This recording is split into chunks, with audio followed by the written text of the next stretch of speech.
on Thursday, March 18, 1937, the worst school-related disaster in U.S. history took place when a massive explosion destroyed the London School in New London, Texas.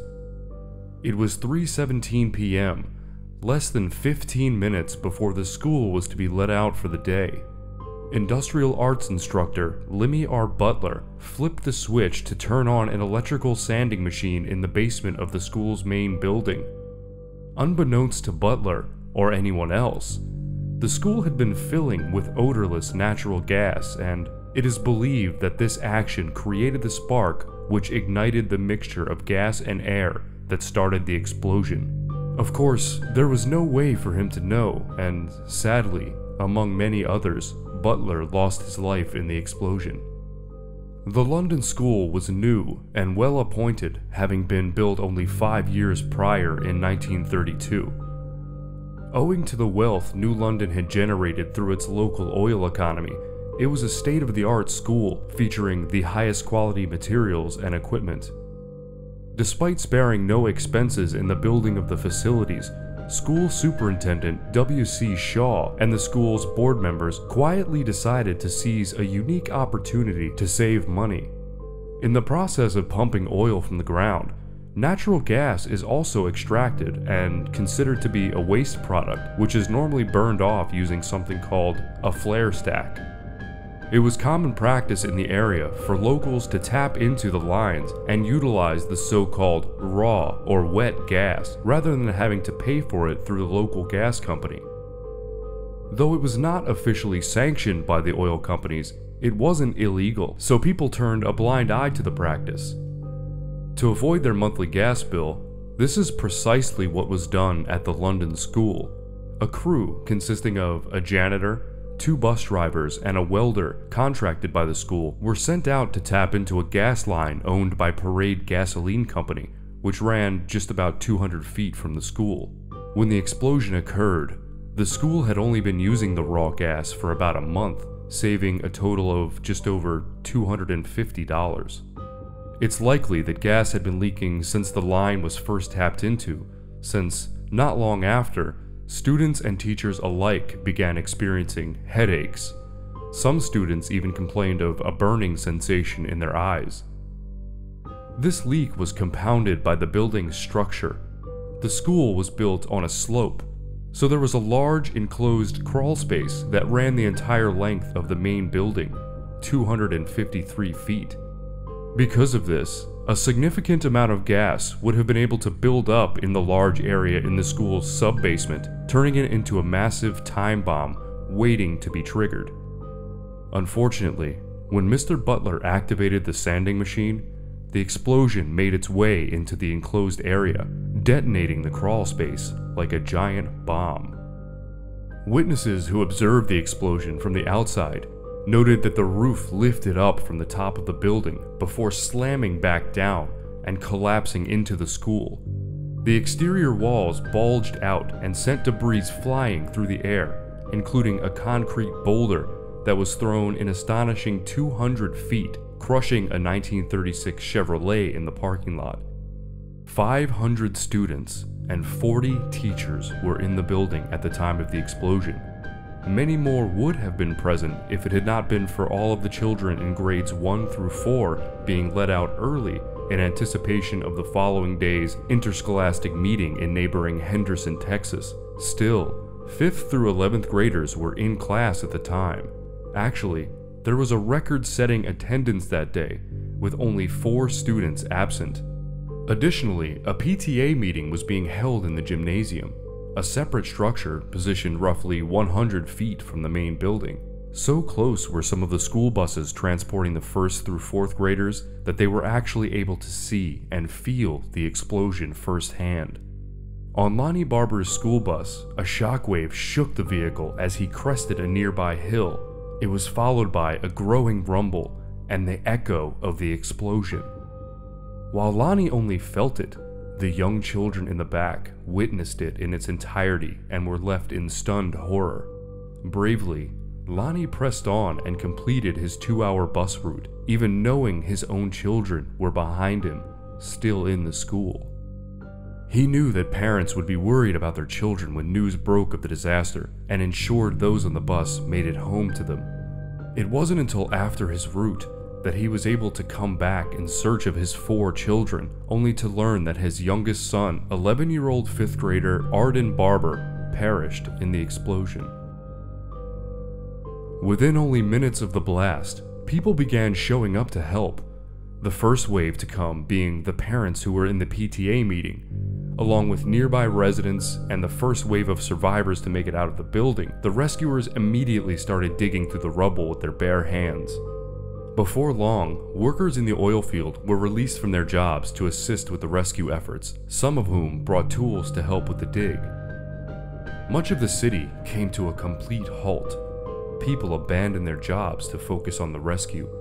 Bakery trucks tossed their goods on the ground to have room to transport bodies to the hospital. Another individual brought fruit bushels to fill with debris to hasten the cleanup. Everyone was assisting in the process: nurses, doctors, police officers, Texas Rangers, and oil field workers from all over the state. As reporters began showing up to report on the catastrophe, they were told they needed to get in and start helping to clear the debris, as helpers were needed far more than reporters. In fact, future world-famous broadcast journalist Walter Cronkite found himself there on one of his early assignments. Decades later, Cronkite, who went on to cover atrocities such as World War II, the Vietnam War, and the Nuremberg trials, would say, "I did nothing in my studies, nor in my life, to prepare me for a story of the magnitude of that New London tragedy, nor has any story since that awful day equaled it." At least 2,000 rescuers worked long hours in eerie silence. As the efforts continued into the rainy March evening, they pulled bodies, both living and deceased, out of the rubble. Illuminated only by floodlights, their diligent efforts saw the entirety of the wreckage cleared out in just 17 hours. Countless bodies were taken to hospitals, and many others to makeshift morgues that were set up in several neighboring communities to facilitate the vast need. Eventually, the Pleasant Hill Cemetery assigned an entire section to the lost children. In all, many people were seriously injured.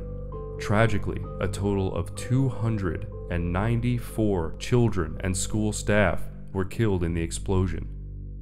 To this day, it is the single largest school-related disaster in the United States, and the 3rd largest disaster overall in the state of Texas.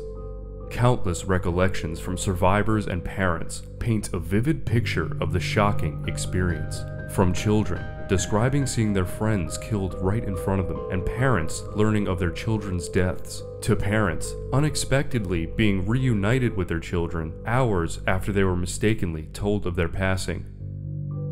Molly Ward was a 4th grader at the time of the explosion.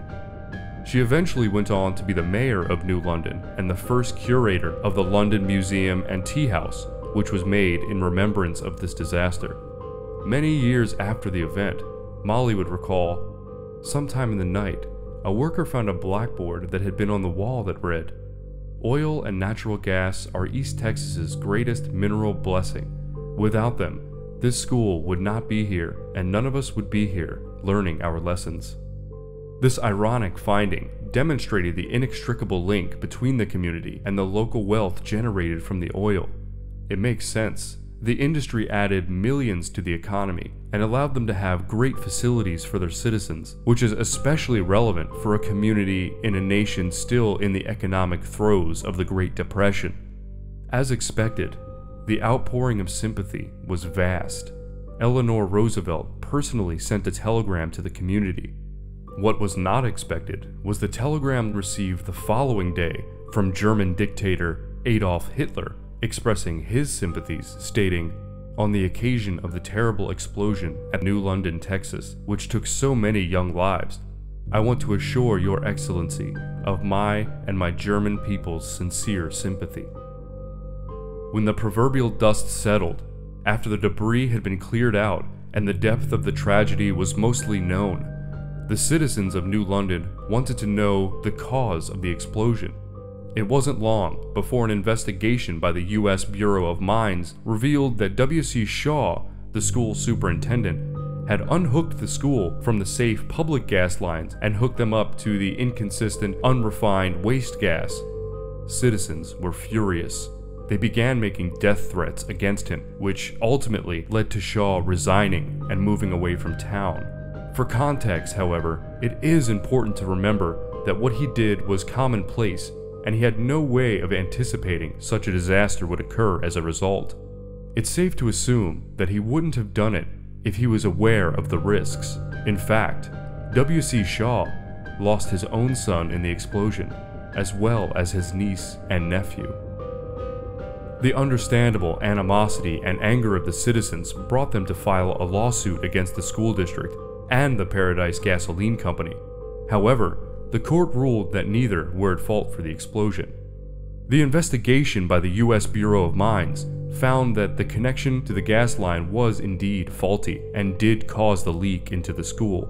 However, since the natural gas is invisible and odorless, there was no way for it to be detected by any of the school's staff. Acting swiftly after the disaster, Texas legislature passed laws requiring the addition of malodorants to natural gas, which gives it a distinct, somewhat foul odor, making it easy to smell and identify in the event of a leak, a practice which went on to be adopted by all U.S. states as well as many other countries. As an additional safety measure, Texas also passed laws which required anyone working with natural gas connections to be a certified engineer by the state. The New London school explosion is one of the most horrific events ever to occur in the United States. Just 10 days later, school resumed for the students at the London school, being taught in tents and makeshift classrooms. Both prom and graduation were still held on time, with a graduating class of 30 students. Though few spoke of this unimaginable tragedy for many years following, the estimated 294 victims will never be forgotten by these East Texas communities and will forever be immortalized by the London Museum and Tea House, founded in 1998. Thanks for watching.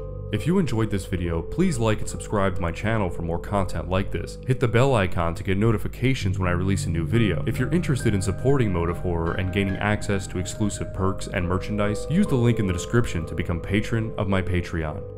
Until next time.